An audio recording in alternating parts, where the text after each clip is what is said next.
Das President ISKCON Visakhapatnam, like every year, this year too, will be celebrating Rath Yatra in the city. This is the what? 18th year. This 18th year we are celebrating with the grand way, and in Visakhapatnam, this is the only Rath Yatra where there will be 3 Ratham, as like Puri, but the replica is not so big, the little smaller one. Meal prasadam to everyone. So we request all the Visakhapatnam Nivashi to come and take part.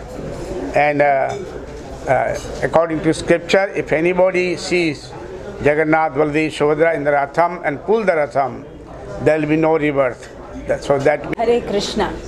So ISKCON Visakhapatnam Shaka గత 18 సంవత్సరాల నుంచి ప్రతి సంవత్సరం same పూరిలో ఎలా అయితే జగన్నాథ రథయాత్ర జరుగుతుంది అదే మాదిరిగానే విశాఖపట్నంలో కూడా జగన్నాథ స్వామి రథయాత్ర చాలా ఘనంగా నిర్వహిస్తున్నాము.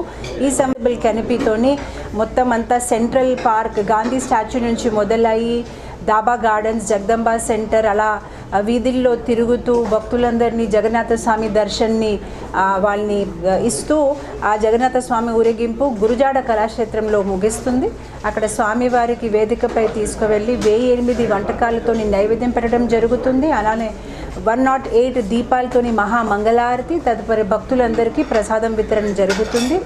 ఈ జగన్నాథ స్వామి రథయాత్ర సందర్భంగానే కొన్ని విశేషమైన కల్చరల్ ప్రోగ్రామ్స్ కూడా ఆర్గనైజ్ చేయడం జరిగింది. జగన్నాథ లీలా పైన విశేష నాటకము అలాంటి ప్రోగ్రామ్స్ కూడా గురుజాడ కళాక్షేత్రంలో అవుతుంది. అలాగే మీరు పూరి వెళ్ళలేకపోయినా కూడా ISKCON మీకు ఆ అవకాశం విశాఖపట్నంలో తెచ్చిపెట్టింది. తప్పకుండా ఈ అవకాశాన్ని అందరూ వినియోగించాలి. జగన్నాథ స్వామి రథాన్ని లాగాలి, స్వామి యొక్క దివ్యమంగళ ఆశీస్సులు పొందాలి, తీర్థ ప్రసాదాలు స్వీకరించాలి. ఈ ప్రోగ్రామ్ని మన అందరూ కలిసి జయప్రదంగా చేద్దాము. మొట్టమొదటిసారి పూరి బయట 1967లో కృష్ణ కృపామూర్తి అభయ చరణారవింద భక్తి వేదాంత స్వామి శ్రీల ప్రభుపాదులు వారు శాన్ ఫ్రాన్సిస్కోలో ఈ రథయాత్ర అనేది మొదలుపెట్టారు. అండ్ అప్పుడు నుంచి ప్రతి ఒక్క ISKCON సెంటర్ వాళ్ళు ఈ ప్రోగ్రామ్ని ఎంతో ఘనంగా సెలబ్రేట్ చేస్తున్నారు.